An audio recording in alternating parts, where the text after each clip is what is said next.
This is not fun. I mean, it's a learning experience, I'll say that. The splitter is literally on the ground.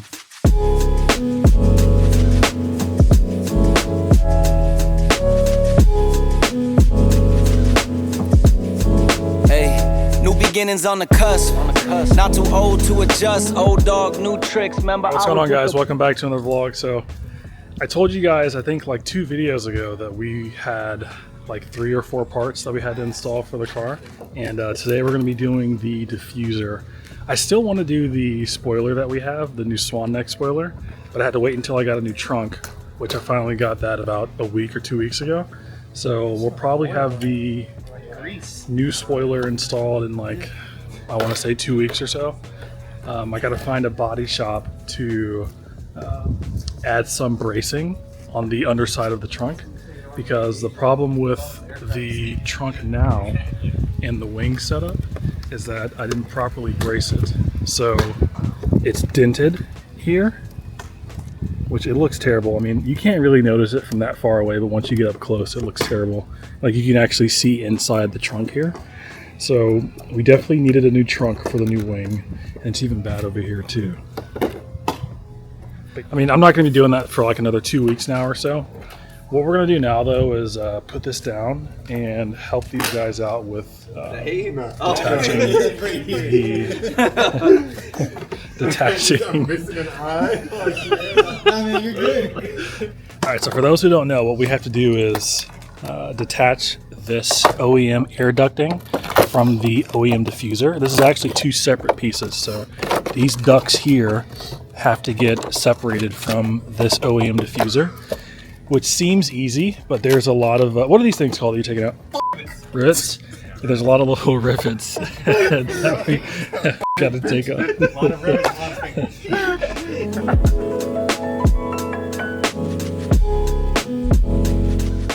Okay, so it took us like 15 minutes, or maybe even 20 minutes, but we finally got this freaking thing off.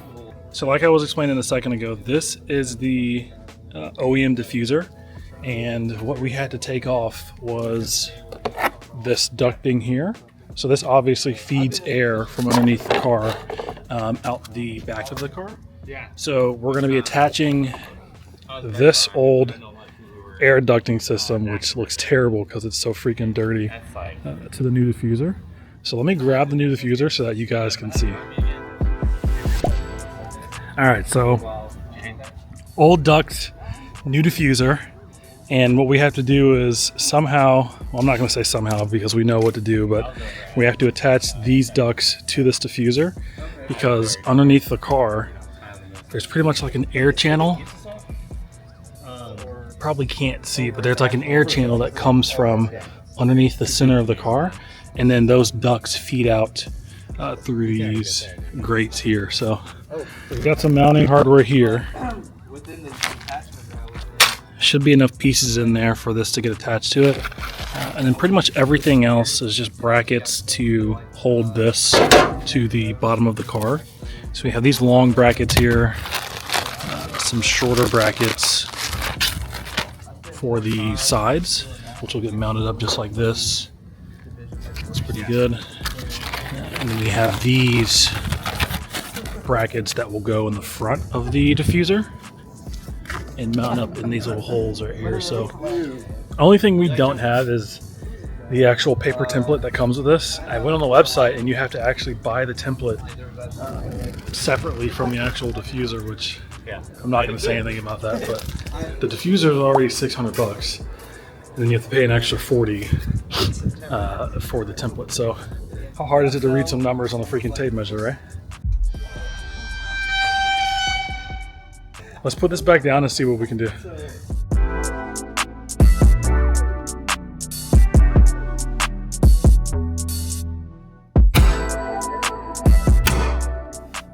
As these things usually go, we thought we had everything that we needed, but we don't. The diffuser is made of, what is it, aluminum or metal? Aluminum. And we thought that the tool that we brought was going to be sharp enough or strong enough to cut through the aluminum, but it's not. So we got a buddy in the neighborhood who may be able to cop us out here. and get us one of his Dremels. And if not, then we gotta go to the store. And I don't want to go to the store. Alright, so we got lucky. My boy in the neighborhood did have a Dremel, and he said that he's actually used this thing a bunch of times to cut through aluminum. So what we got going on here looks pretty good.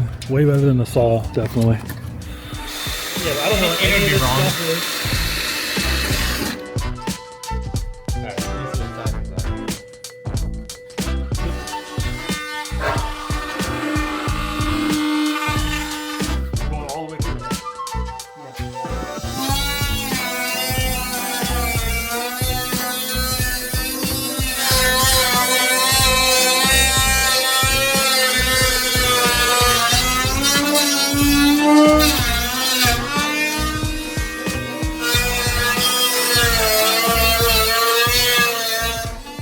Alright, so we brought the diffuser and stuff downstairs. Since cutting it, it was just getting way too messy. There was aluminum flying everywhere. So we got that first air ducting hole cut out. I don't even know what to freaking call it, but this is my first time ever working with the Dremel, man. And I mean, it's not perfect, but I'd say it's just about as good as if I was cutting a piece of paper with some scissors. You know, for my first time using a Dremel, I guess that's not too bad. What we do need to do, though, is get another blade for this Dremel, because this one that we got from my friend, it's seen better days. She's about to be meeting Jesus here soon, so that one's about done. But I mean, once we get the ducting all cut out, then we can actually start doing the quote-unquote easy part and just installing the hardware to get the actual ducting mounted to the diffuser. What's going to be hard is that we have to actually cut this strake out here. We have to cut through this and then cut this off as well, which I mean, that'll come off. Buddy. You're lying. But remember, he had the silver. Yeah, that silver is this right here. He cuts. I'm pretty sure he cuts just this ugly piece off. He said. So how does he cut that off without cutting off the top of the Yeah, strake? no, that is part of the streak. But he said that because remember when he removed It's an L shape, so Yeah. the strake sits in. It's recessed. But what we did was we cut out the rivets, so when we cut through this, it'll separate. See?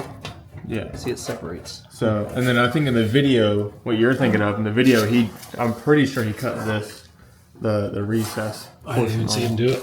I mean, the video is pretty informative as is, but there were some parts that he cut through. Did you get to the part of the video where he was up under the car mounting everything, like all the brackets and stuff? No. Okay, all right, so here's where we're going to be installing the side brackets on the diffuser. This little part right here will come out, and then we're going to mount the diffuser here where these push pins are. I mean, we're literally doing what any other person would do, which is watching the video as we go and just pretty much mimicking everything he's doing. But what's challenging is that there were some parts of the video that he skipped. So, I mean, I guess this is the trouble that you have to go through whenever you're installing real aero. I mean, the front splitter, it was just about as hard as this, even though I didn't install it myself. I did watch the videos of people installing it, and I mean, instead of it being, you know, just like a standard splitter that mounts to the bumper, like one of those fake ones, this one actually mounts to the chassis or the crash bar, whatever you want to call it. So the splitter, I would say, was almost just as hard, if not harder, than the diffuser. What I can show you guys, though, in the meantime, is the new wing that's going on the car. I don't think anyone's seen that thing yet. It's been in the box ever since I got it. So let me pull it out real quick.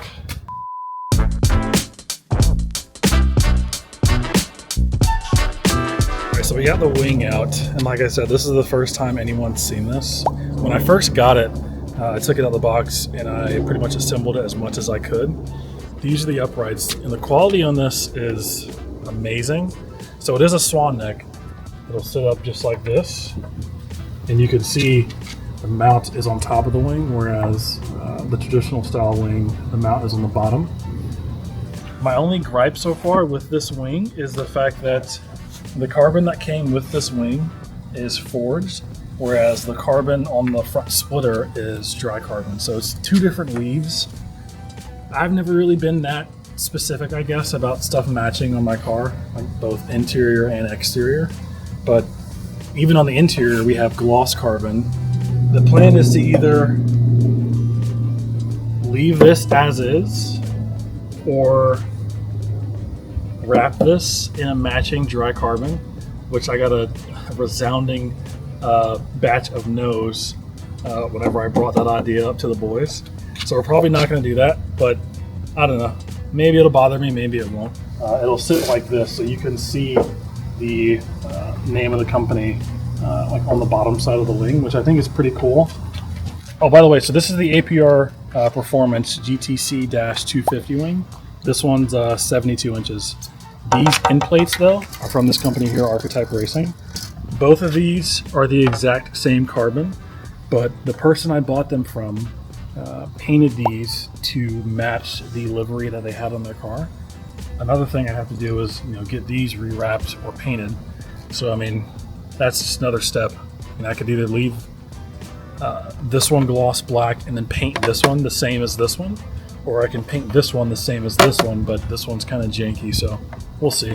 So here you have this gloss carbon traditional 2x2 weave with a forged carbon weave. I don't think that's going to look good. One thing you don't freaking do is wrap your car or any of your parts on your car in carbon, dry carbon, forged carbon, anything like that. Unless it's a true carbon fiber part, then you might be able to get away with it. But if you're one of the few hundred people who message me asking me about the swan neck and when it'll get installed, I have to A, get the wing and the end plates to somehow match by either wrapping or painting, and then B, I had to buy a new trunk.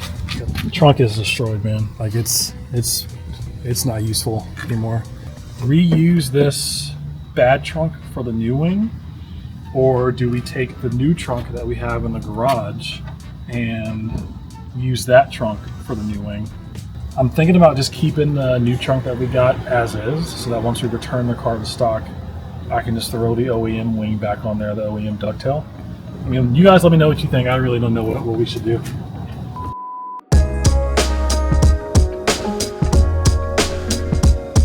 Some came back with some pizza and some new blades for the Dremel. This one should be deep enough or strong enough, I guess, to cut through the rest of this. This is my first time doing this, so if you're watching, make sure you put some glasses on so these shards don't come through the screen and hit you.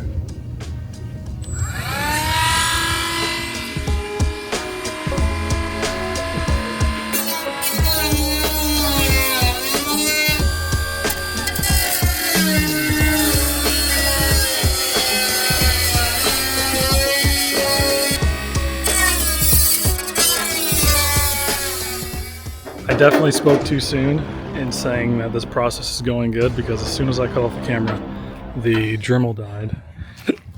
And we don't have a charger for it. So it'll probably turn on for like a solid 5 seconds.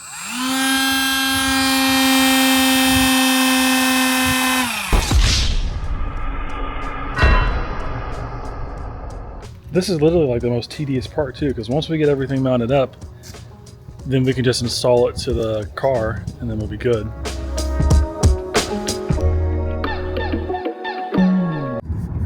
Wait, so were you in Fayetteville, or was this Yeah, so I was on 301 one time when I got pulled over. And you were by yourself? You were just speeding? I was racing another guy in a Camaro, and it was like midnight. Oh, so he thought you were clear. Same thing happened with us. It was dark as and the trooper was in the median with his lights off. I couldn't see him. And the Camaro let off. He backed off. Oh, so did he get pulled over? Nope. And I kept going, and I passed him. He was facing like towards me, so I went by him. And as soon as I saw him, I knew I was getting away.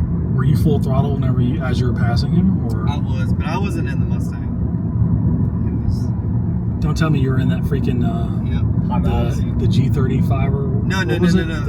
The Scion. Yeah. He had a fucking Scion TC that had 13 motors in it. What? 13 fucking motors he had to put into his damn Scion. I still don't fucking believe him. I'm telling you, man, that engine's so unreliable. It's crazy. Bro, well, I can't really say anything because I'm on my third, but after this one, if anything happens again, I'm done. Which is even crazy to say whenever you're talking about a damn engine, because that shouldn't happen. Turns out yours blew up in the focus? engines need oil.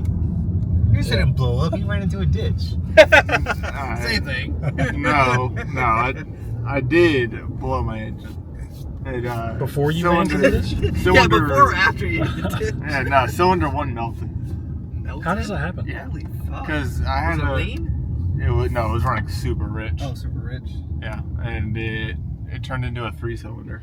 It sounded pretty sick, you know.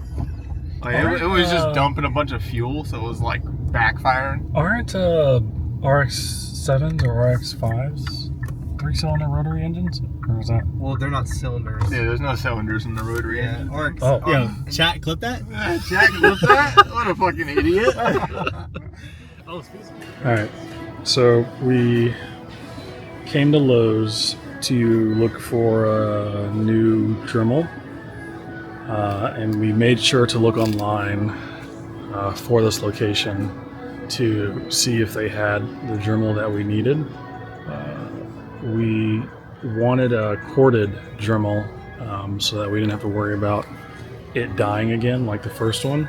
And online it said that they did have one in stock, and then we show up and the only one that they have in stock is the one that's being used as a demo, and the freaking cord's cut. This is where it's supposed to be, here in this corded shelf. Yeah, so we're gonna buy a cordless one and just keep it plugged in while we're using it. I'm tired, man.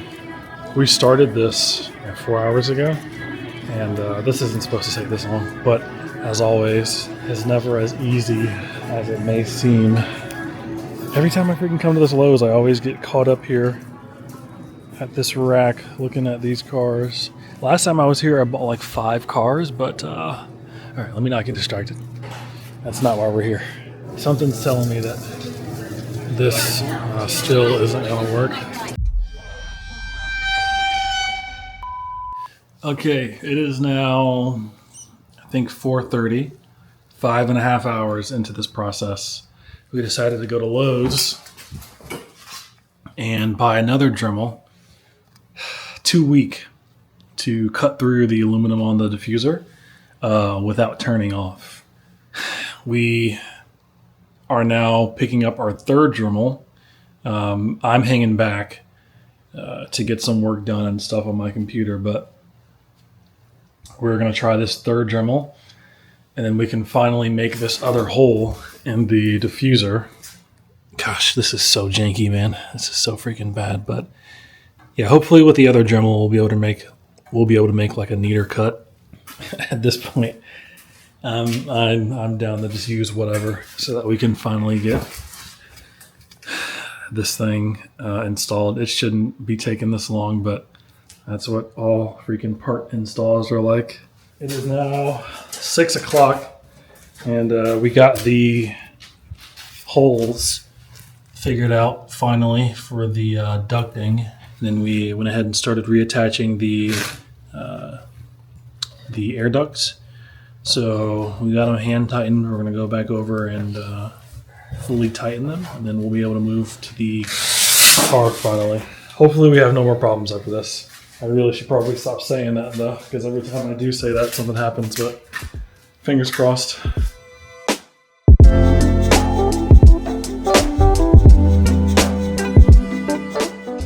So that's pretty much what it looks like now, you know, all said and done. The cuts aren't perfect, and it definitely bothers me like a little bit, but the air ducts are pretty much still going to be functional, but it's just not exactly how the template calls for.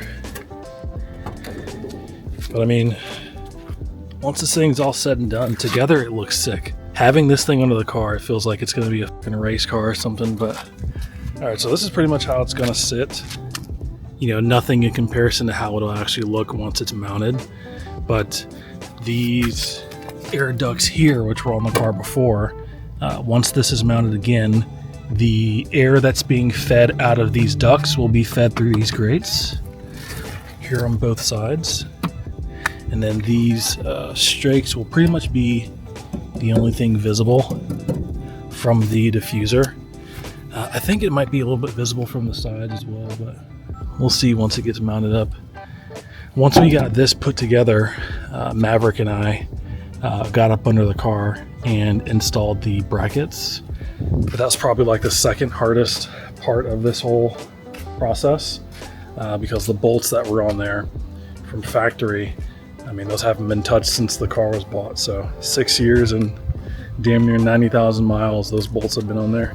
And there's so much dirt up under the car that's just been caked up and collected from over the years. So what I'm going to try and do is get this thing jacked up and then get this diffuser mounted. It should be pretty easy. Fingers crossed.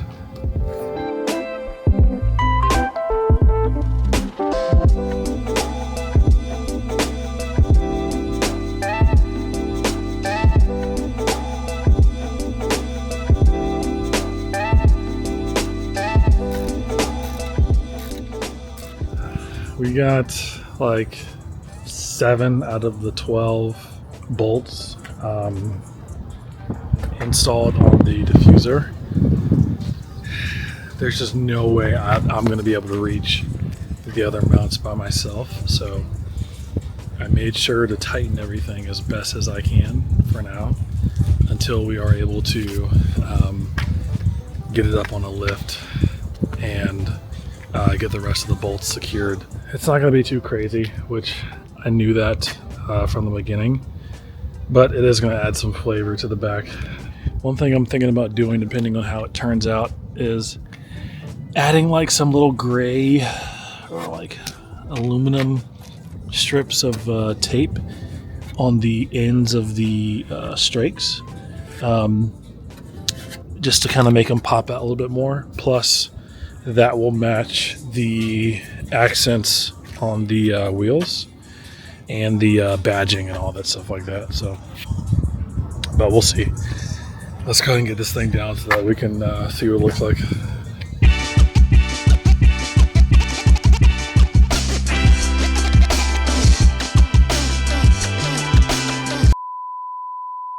It's 18, please. 18. God damn. I got no business being in that damn ice cream truck with them kids, but we got some, like 4 pieces. The car looks good, man. Like walking up on it, I mean, the diffuser is very noticeable from the side. A lot more noticeable than I thought it would be. It actually sticks out in the rear a lot more than I thought it would too. But let's pull it into the sun, like I said, and see how it looks.